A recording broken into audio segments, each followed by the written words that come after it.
bonjour, bienvenue dans l'Actu Média.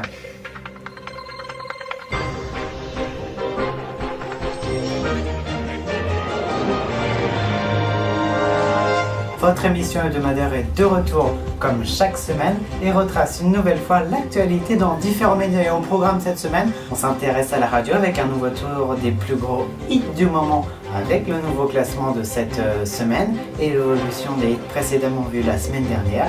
Et on poursuivra avec un tour du côté de la télévision avec les dernières audiences marquantes et celles des nouvelles émissions estivales.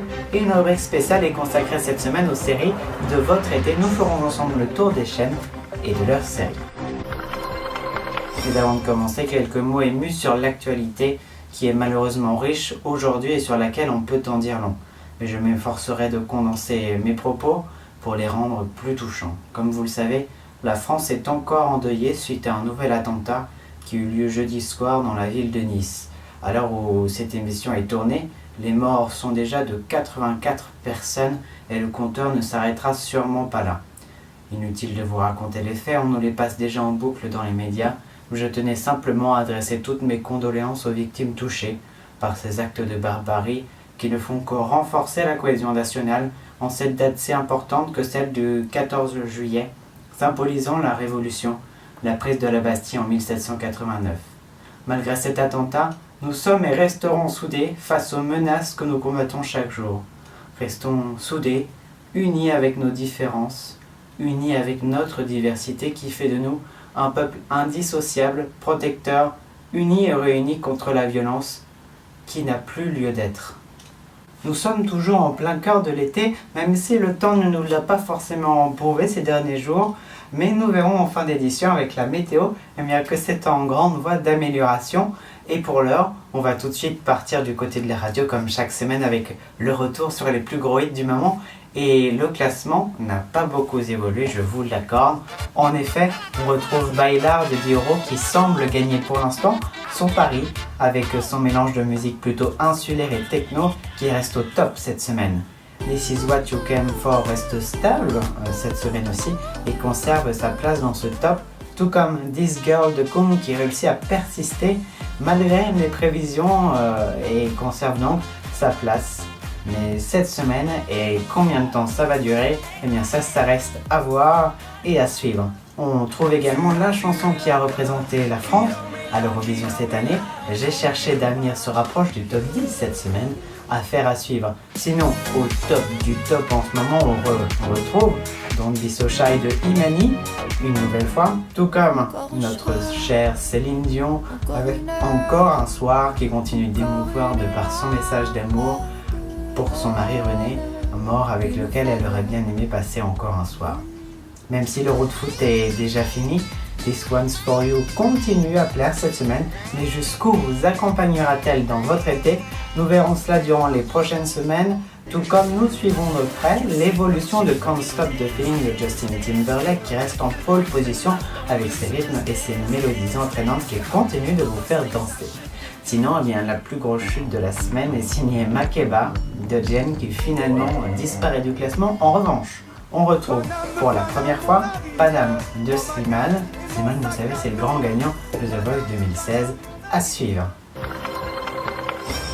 Et on passe maintenant du côté de la télévision. Avant de nous intéresser aux séries, on va tout d'abord jeter un coup d'œil aux audiences, à commencer chronologiquement par Ninja Warrior, que vous retrouverez également ce vendredi soir pour la suite des qualifications.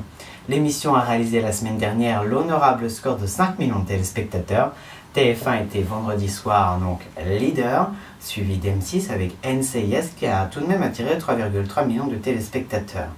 Samedi dernier, TF1 était encore en tête des audiences avec le spectacle de Jeff Panaclock avec un peu moins de 5 millions de téléspectateurs.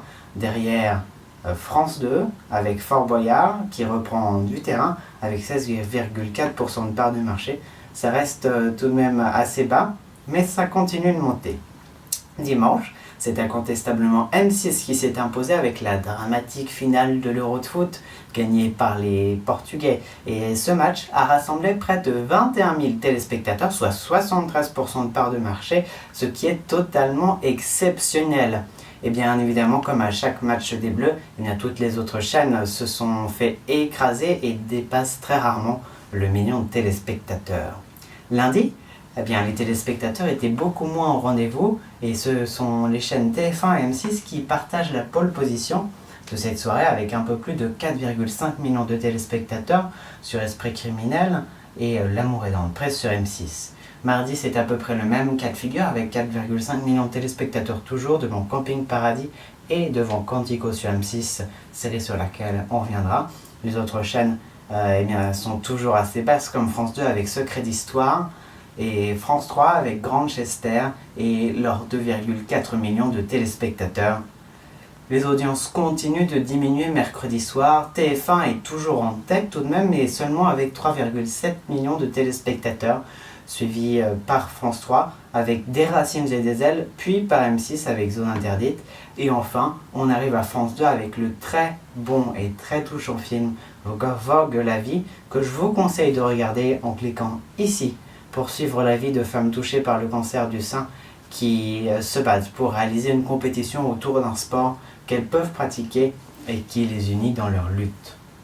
En ce qui concerne l'Access Prime Time, eh bien, les magazines de l'info du week-end de TF1 sont en pleine forme. Je pense à 50 Minutes Inside avec Sandrine Quétier et Nico Saliagas, mais aussi 7 à 8 avec Harry Rosenmack, des audiences au top, bravo. Aussi, l'arrivée du 19 Live en semaine, eh bien, c'est fait assez timidement, il faut le dire, et les audiences sont derrière le 19-20 de France 3, qui reprend du poil de la bête, on peut le dire, et qui reste en tête de l'Access depuis le début de la semaine. Félicitations à la rédaction de France 3 de réussir à mobiliser tous ses téléspectateurs. 19h Live est quant à lui à égalité avec N'oubliez pas les paroles de France 2. Les deux émissions ont 1,5 million de téléspectateurs chaque soir. Côté JT, eh bien, TF1 prend vraiment le dessus cette semaine avec en moyenne 4,5 millions de téléspectateurs à 13h, puis 5 millions à 20h. France 2 reste en dessous avec 2,2 millions de téléspectateurs à 13h seulement, mais tout de même 4 millions à 20h. M6 reste très bas, il faut le dire, avec 1 million de téléspectateurs à 12h45, puis 2,5 millions à 19h45. France 3 est au même niveau. Et puis maintenant, comme promis, on fait un petit tour du côté des séries de votre été. Les chaînes sélectionnent pour vous les meilleures séries pour tenter de vous attirer un maximum et pour passer votre été avec la télé. C'est pourquoi j'ai sélectionné pour vous les principales séries de votre été, à commencer par Blacklist, qui est diffusée sur TF1.